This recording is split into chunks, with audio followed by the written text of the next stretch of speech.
All right, Shalom.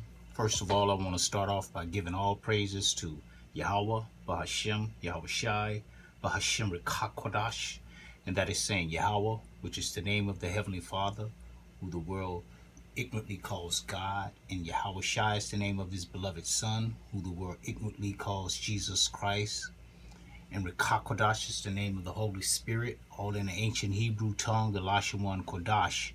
I want to give double honors to the apostles and the elders of Great Millstone who taught us this truth and ruled well. Peace and salutations to the Akim out here, pushing his word in sincerity, truth, and in faith. And shalom to the Israelite foreigners, those of our people that very well may look exactly like the other nations, but their heritage, their seed line through their father goes back to Abraham, Isaac, and Jacob.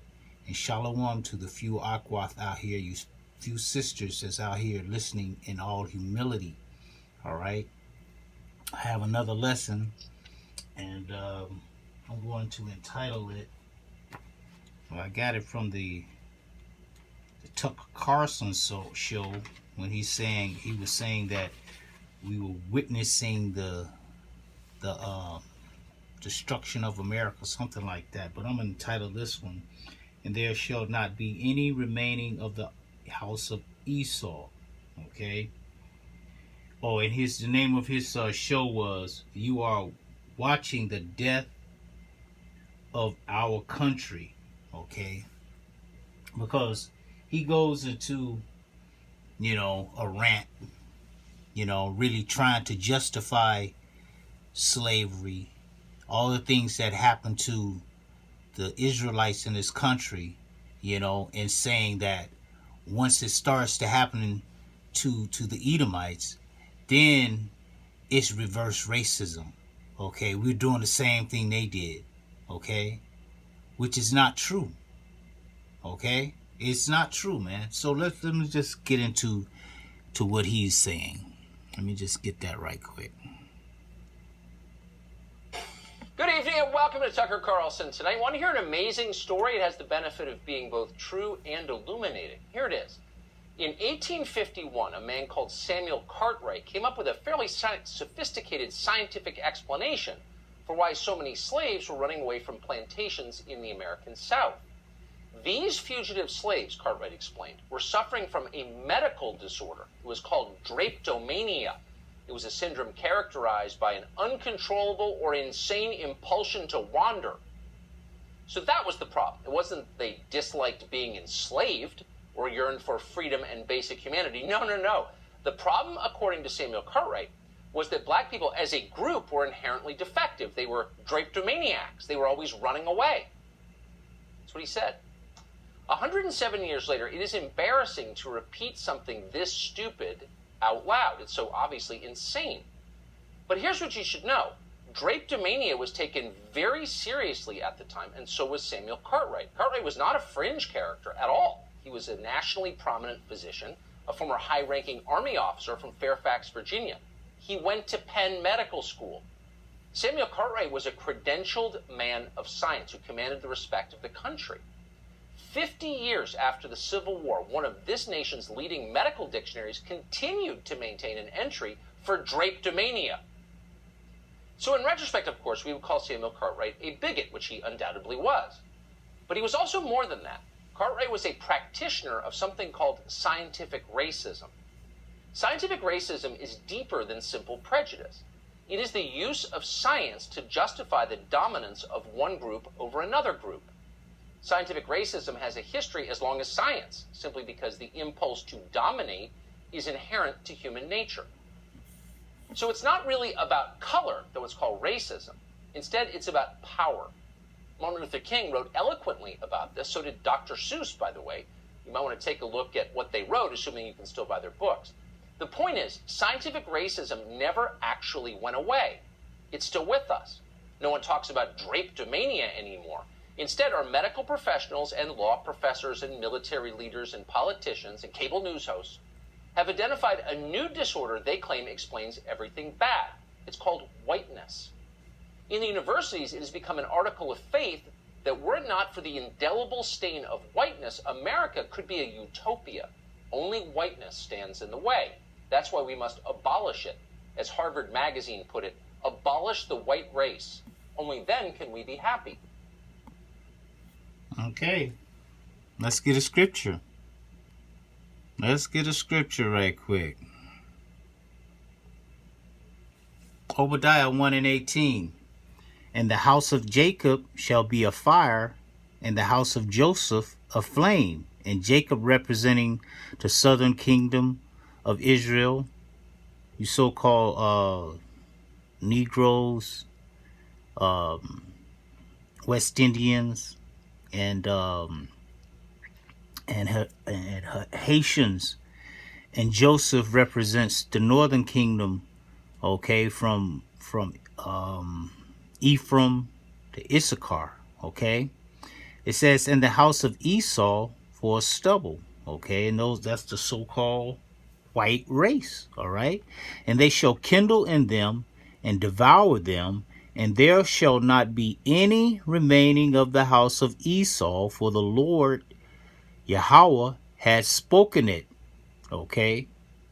So what he's speaking of is future prophecy, okay. And they were exactly right. The earth will be a paradise if it wasn't for so-called whiteness.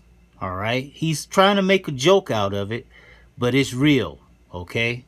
Let's get back to what he was talking about. Let's get back to him. Lots of people seem to believe this. They're not all bad people, just as not everyone who believed in Samuel Cartwright in the 1850s was evil. Some people are just gullible. They're looking for meaning in their lives. If you hand them a unified theory of everything, some percentage of them are going to buy it wholesale. There were nice people at Jonestown in Guyana. They just didn't know any better. It's their leaders that you wonder about. They do know better, or they should. And when they talk about this new iteration of scientific racism, when they talk about whiteness, they sound very much like old-fashioned bigots. Take this guy, for example. His name is Eric Michael Dyson. He's a tenured professor at some stupid college or other. He lives in a rich, almost exclusively white neighborhood. He goes on television a lot. Watch him as he talks about race and ask yourself, honestly, if he sounds any different at all from, say, Bull Connor or David Duke. He doesn't. Only the colors have changed. Military-grade portable AC is taking over the market in the U.S. Here he is. And speaking about, the maggots, I'm sorry, the MAGA, that is so corrosive in this, political moment. And we have stood by to see mediocre, mealy-mouthed, snowflake white men who are incapable of taking critique, who are willing to dole out infamous repudiations of the humanity of the other, and yet they call us snowflakes, and they are the biggest flakes of snow to hit the earth. They are incapable of criticism. They are incapable of tolerating difference. They're scared of, oh my God, critical race theory is going to kill your mother, and they don't even know. They're not critical. They have no race, and they don't understand theory. White men, they're the problem. You hear that so often that you don't pause to consider what it... I'm going to pause it right here. He said white men are the problem. It's a lot. I'm doing the wrong thing. Obadiah 1:10. For thy violence against thy brother Jacob, shame shall cover thee, and thou shalt be cut off forever. Okay. They were the problem back then. Okay. During the time of Jacob and Esau, he had a perpetual hatred for his brother. Okay. And it's perpetual meaning it's ongoing. Okay. It's not going to ever stop. Okay. So that's why the Lord has to cut them off forever. All right.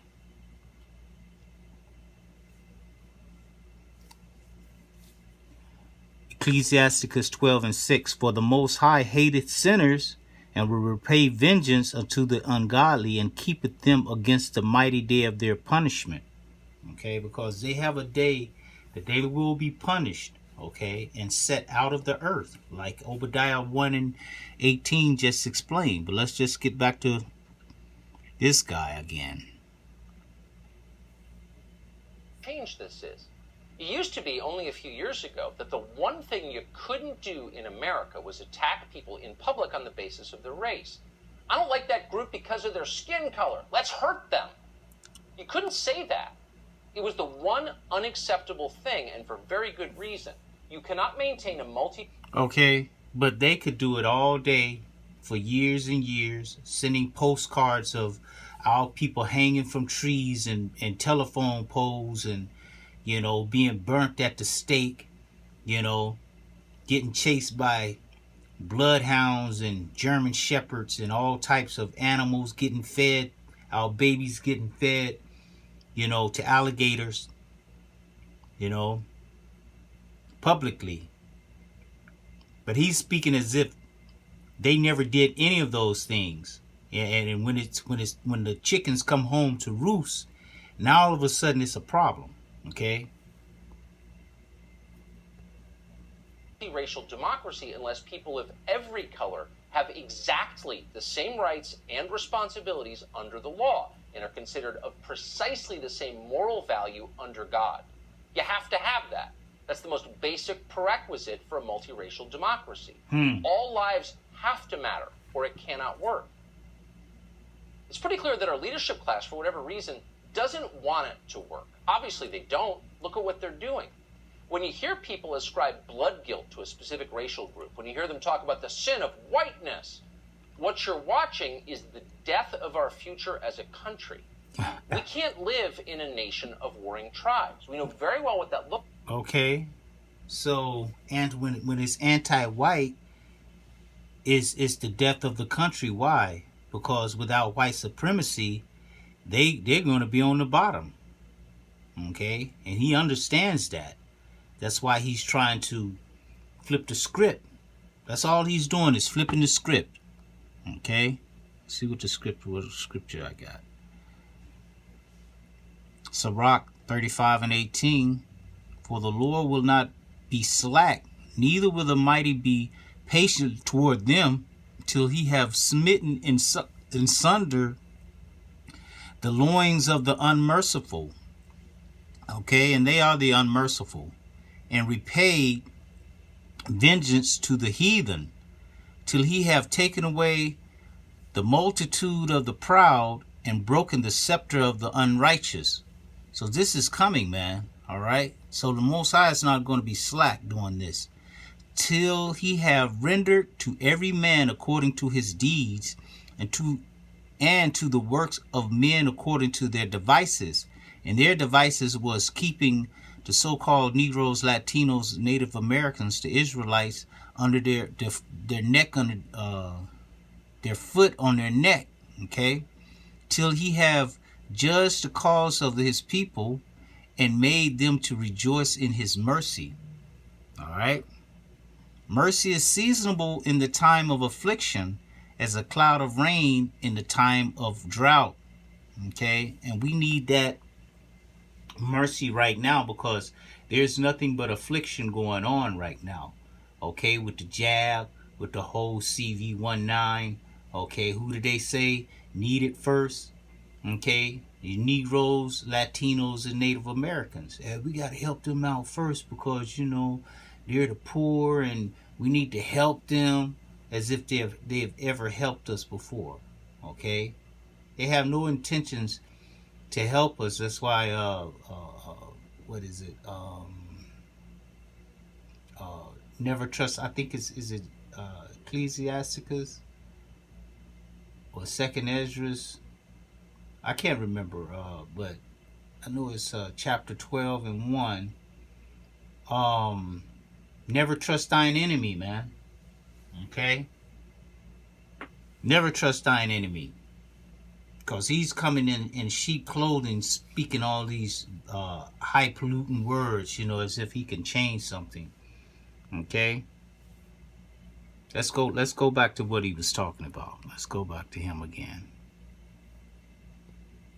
It looks like, because it's the history of the world. It's miserable and vicious and bloody. We can't allow that. Most Americans of all colors on some level understand this. They don't always have the words to articulate it, but they know it.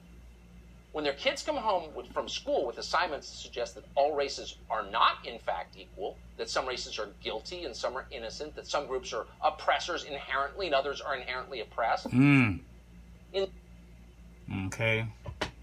Some people are inherently oppressed. Okay.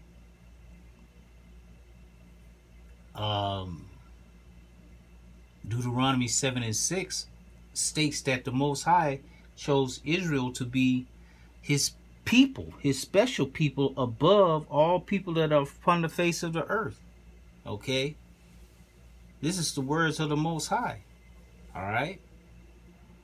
I just want to read Psalms 109. It says, to the chief musician, a psalm of David, hold not thy peace, O Most High of my praise, for the mouth of the wicked and the mouth of the deceitful are open against me. They have spoken against me with a lying tongue. They compassed me about also with words of hatred, and fought against me without a cause. And that happens every day, you know.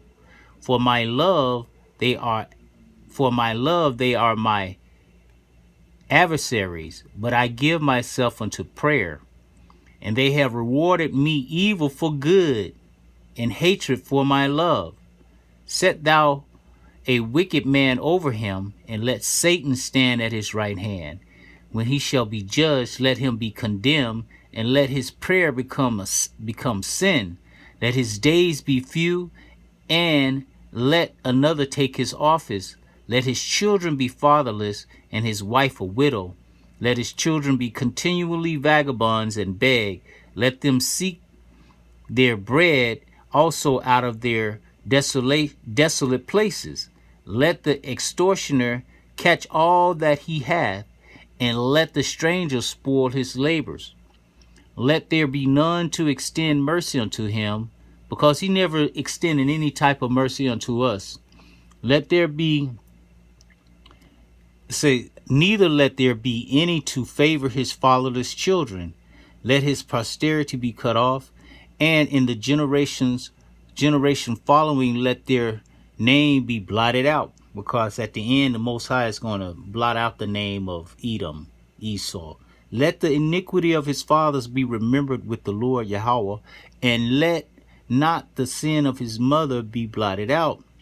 Let them be before the Lord YAHAWAH continually, that he may cut off the memory of them from the earth.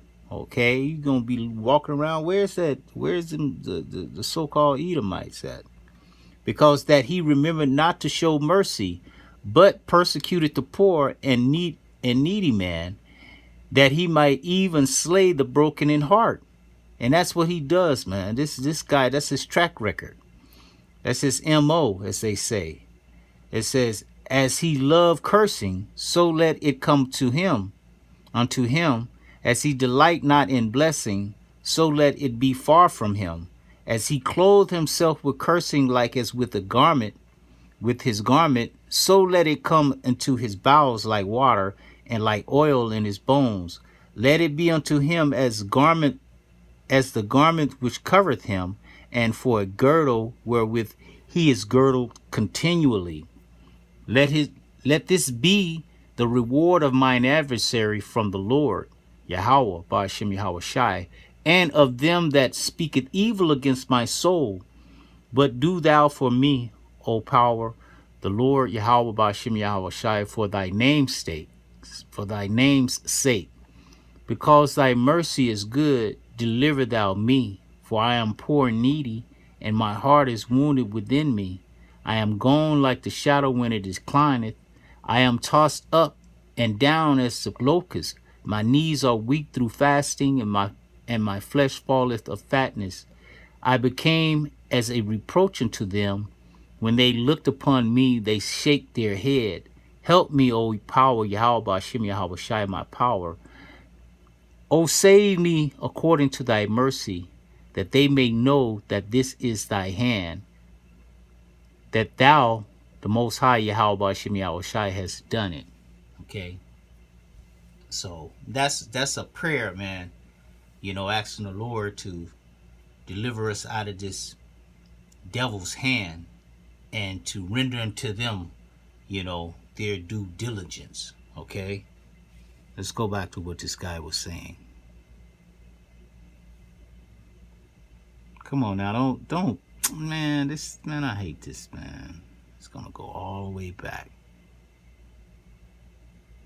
Emuade Max is a scientifically proven and doctor-recommended treatment for nail fungus. The combination of powerful... In the universities, this is called critical race theory, so that's the term that most people go with. Critical race theory. That's what we so often debate on television. That's the clip we just showed you. But critical race theory is an inaccurate way to describe what's happening. Like so much academic jargon, the phrase critical race theory doesn't mean anything. It obscures rather than illuminates. It is designed that way. It is designed to confuse you. What's happening in our schools and our military and our government is both simpler and easier to recognize than that. It's not critical race theory. It's racism. Okay. Not neo-racism or reverse racism. Those are meaningless terms. It is race hate. Okay, and why?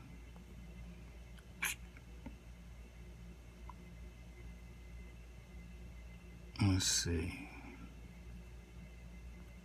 My bad, Salak.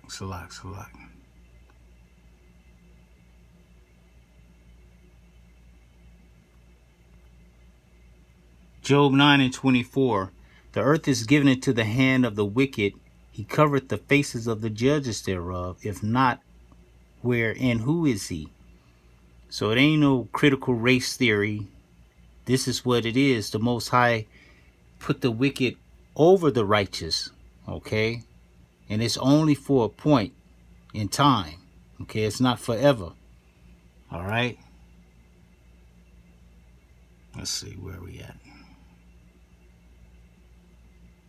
It is peddled by the people in charge in the hope that it will make them more powerful. That's all it is. We haven't said that often enough or clearly enough.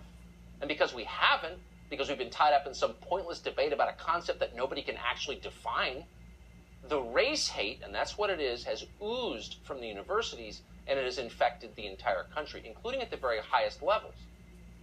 Mark Milley is the chairman of the Joint Chiefs of Staff. He didn't get that job because he's brilliant, or because he's brave, or because the people who know him respect him. He is not, and they definitely don't. Milley got the job because he is obsequious. He knows who to suck up to, and he's more than happy to do it. Feed him a script, and he will read it. Here's Milley yesterday, the man in charge of this nation's weapons, explaining that he's working to understand a concept called white rage. I do think it's important, actually, for those of us in uniform to be open-minded and be widely read. And the United States Military Academy is a university, and it is important that we train and we understand. And I want to understand white rage, and I'm white, and I want to understand it. White rage. Let's see. I think I had something on white rage. Zechariah 11:4, it says, Thus saith the Lord, YAHAWASHI, my power, feed the flock of my slaughter, whose possessors slay them and hold themselves not guilty, and they that sell them say, Blessed be the Lord Yahweh, for I am rich, and their own shepherds pity them not. Okay? So they slay us and hold themselves not guilty. All right? That's white rage. All right? And it's another one. Habakkuk 2 and start at 4. Behold, his soul which is lifted up is not upright in him. Okay? That's white rage. But the just shall live by faith.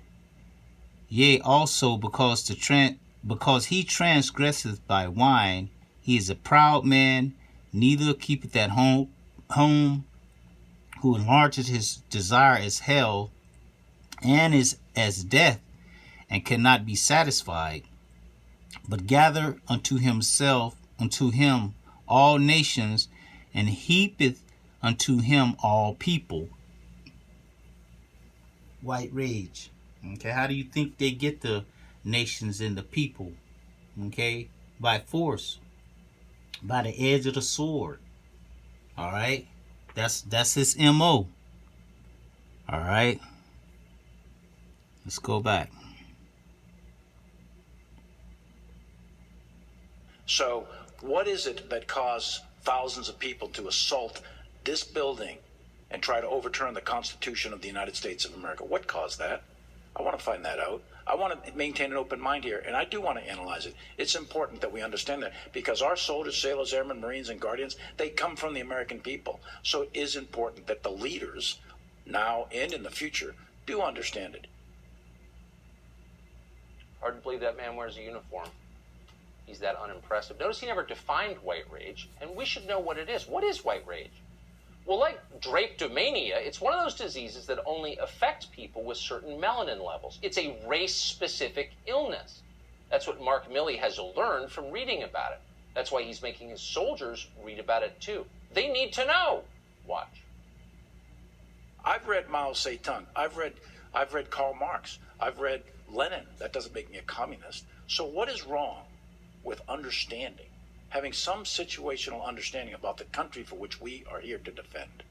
And I personally find it offensive that we are accusing the United States military, our general officers, our commissioned, non-commissioned officers, of being, quote, woke. He's not just a pig, he's stupid. So Mark Milley reads Mao to understand Maoism. He reads communist to understand communism. But it's interesting that he doesn't read white supremacists to understand white supremacy. Why not go to the source? Well, because Mark Milley would be fired instantly if he read those books, and getting fired is the one thing he doesn't want. So he reads about white rage as if it's totally real. It's a medical condition. And by the way, since it's a medical condition, at what age can you catch white rage, by the way? Most of us assumed that our 2-year-olds were just teething. Now we know it's their whiteness that's making them so angry. Thanks, Mark Milley. We appreciate your contribution to our generation's science. All right. Well, it's not his whiteness, it's his redness. You know, when they were born in the womb, Jacob and Esau, Jacob held the heel of Esau. Okay? It's not the skin color, it's the spirit that's within him that makes him the devil. Okay? The Most High made one thing against the other. He made Jacob righteous and he made Esau wicked. Okay? Simple as that. Alright, let's see something right quick. Deuteronomy 7, I'm going to start at 6. For thou art an holy people unto the Lord, YAHAWASHI, thy power. That's speaking of Israel. You so-called Negroes, Latinos, and Native Americans, the Lord thy power hath chosen thee to be a special people unto himself, above all people that are upon the face of the earth. Okay, so that's the Most High putting a distinction and ranking the Israelites above everybody else.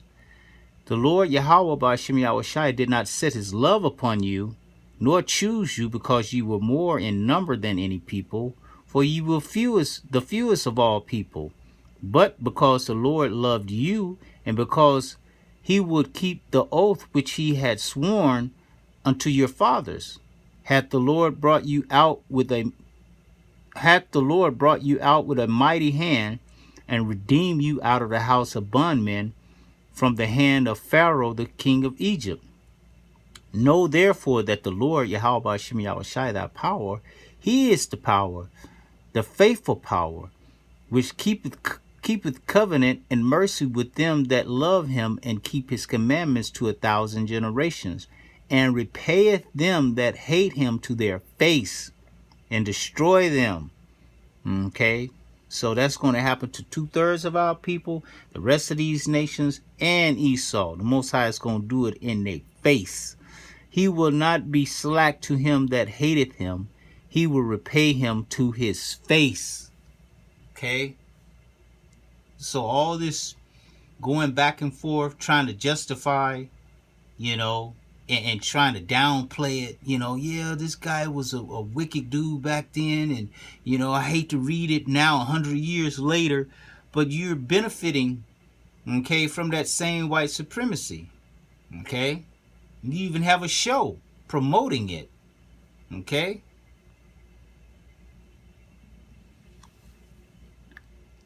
2nd Ezra 15 and 14, it says, Woe to the world and them that dwell in it, for the sword and their destruction draweth nigh, and one people shall stand up and fight against another, and swords in their hands. For there shall be sedition among men, and invading one another, and they shall not regard their kings nor princes, and the course of their actions shall stand in their power. Okay, we've seen that he was talking about the sedition that happened on Capitol Hill, you know, where the Edomites rushed the building. You know, that's all part of prophecy. Or say, a man shall desire to go into the city and shall not be able, for because of their pride the city shall be troubled, and the houses shall be destroyed, and men shall be afraid. A man shall have no pity upon his neighbor, but shall destroy their houses with the sword, and spoil their goods because of the lack of bread, and for great tribulation. Okay, that's coming. Scientific racism. By the way, have you read anything recently about winning wars? Apparently not. We could go on and on and on. Pundit after senator, after professor, after general, each one of them spewing race hate. Whiteness! White rage! Dressed up as some new academic theory. We certainly have the tape. We'll spare you because you've seen it. It's everywhere. The question is, and this is the question that we should be meditating on day in and day out, is how do we get out of this vortex, this cycle, before it's too late? You can't. How do we save this country before we become Rwanda? You can't. This place is done. It's over. Okay? That's what I just read there. Woe to the world and them that dwell therein. You can't save it. Psalm 64 and 1. To the chief musician, a psalm of David. Hear my voice, O power, in my prayer. Preserve my life from the fear of the enemy. Hide me from the secret counsel of the wicked, from the insurrection of the workers of iniquity, who whip their tongues like a sword, and bend their bows to shoot their arrows, even bitter words, that they may shoot in secret at the perfect. Sullenly do they shoot at him and fear not. They encourage themselves in an evil matter. They commune of laying snares privily. They say, who shall see them? They search out iniquities. They accomplish a diligent search, both the inward thought of every one of them, and the heart is deep.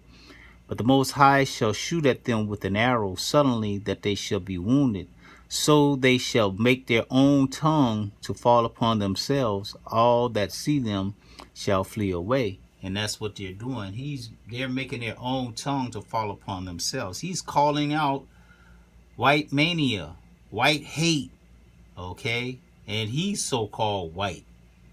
He's an Edomite, okay? And you can see that he's trying to make fun of it and trying to make light of it, okay? That's all he's doing, trying to make light of it, you know, as if what happened back then, you know, has no bearing on what's happening today. Okay, as if they're not enjoying all the benefits of all those years back, you know, when that guy wrote or whatever he said back there, whatever kind of mania he said, or whatever kind of condition he said that the so-called blacks had for wanting to run away. Okay.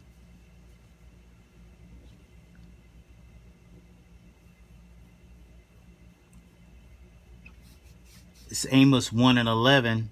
Thus saith the Lord, YAHAWAH YAHAWASHI, for 3 transgressions of Edom, and for 4 I will not turn away the punishment thereof, because he did pursue his brother with the sword, and did cast off all pity, and his anger did tear perpetually, and he kept his wrath forever. Okay? And that's what we see going on right now. He's keeping his wrath forever. Okay, he's not coming on apologizing, saying, you know, what happened back then was wrong. We need to, you know, recompense, you know, for what happened back in those days. You know, he's not saying anything like that. He's just trying to justify it, you know, by saying, you know, if we do it to them, then it's just reverse racism. What should we be teaching our children so that they can live in the country that you want to live in? A country full of many different kinds of people, many different, but who actually like each other, who are happy to work together, who are united ultimately by the core fact, which is they're all Americans? That is the question. Hey, Sean Hannity here. Hey, click here to subscribe. That's the question. That's not the question. Ain't nobody don't dang on Americans. This is a melting pot, okay, of many nations of people, man. All right, that the Most High never meant to get along. That He made Israel to be on top, to be the rulers, and He made the rest of the nations, you know, to be servants. And He made Esau to be a servant, but at the end for Esau to be ultimately destroyed. Okay.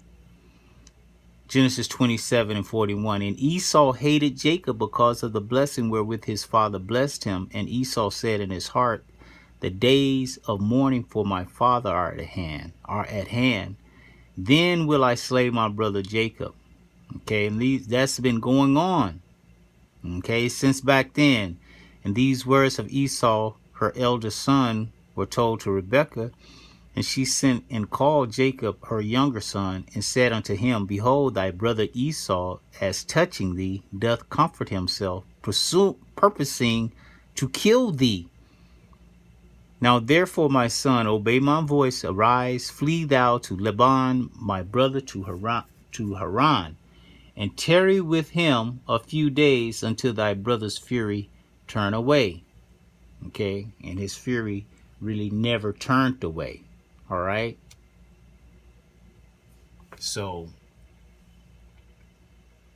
the Lord said, you know, it's not going to be any remaining of the house of Esau. You know, talking about, yeah, how could we all live in a country, you know, many people, and we all just get along? They can't get along with anybody. Okay, they are the cancer of the earth. All right. So the Most High said they're going to be put out of the earth. Not any remaining of the house of Esau, none. Isaiah 55:11. So shall my word be that goeth forth out of my mouth. It shall not return unto me void, but it shall accomplish that which I please, and it shall prosper in the thing whereto I sent it. Okay, and the Most High said that Esau was going to be put out of the earth. Okay, not one remaining of the house of Esau, man. Okay, Revelation 18:1. And after these things I saw another angel come down from heaven, having great power, and the earth was lightened with his glory. And he cried mightily with a strong voice, saying, Babylon the great is falling, is become the habitation of devils, and the hold of every foul spirit, and the cage of every unclean and hateful bird. That's talking about America. And he's talking about how we can get this place, you know, back on the road, and, you know, get everybody loving each other. And, you know, when they had the chance to do that, they didn't do it. You know, they killed all the so-called Native Americans. They killed Gad. You know, not all of them, but most of them. They enslaved Jake. Okay. They enslaved Judah. Okay, Benjamin and Levi down in the Caribbean. Right. They kicked Issachar out of the land, okay? But everybody's supposed to get along, okay, when you're going down.